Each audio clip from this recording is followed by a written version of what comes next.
نبی کریم صلی اللہ علیہ وسلم ایک گری ہوئی کھجور پر گزرے تو آپ صلی اللہ علیہ وسلم نے فرمایا کہ اگر اس کے صدقہ ہونے کا شبہ نہ ہوتا تو میں اسے کھا لیتا۔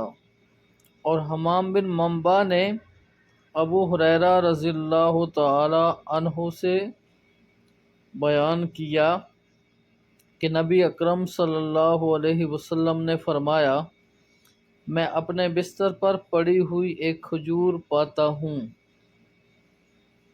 حوالہ نمبر 2055 صحیح بخاری۔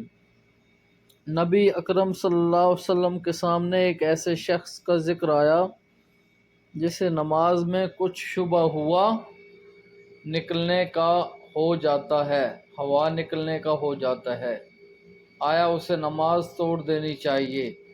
فرمایا کہ نہیں، جب تک وہ آواز نہ آئے یا بدبو نہ محسوس کر لے اس وقت تک نماز نہ توڑے۔ ابن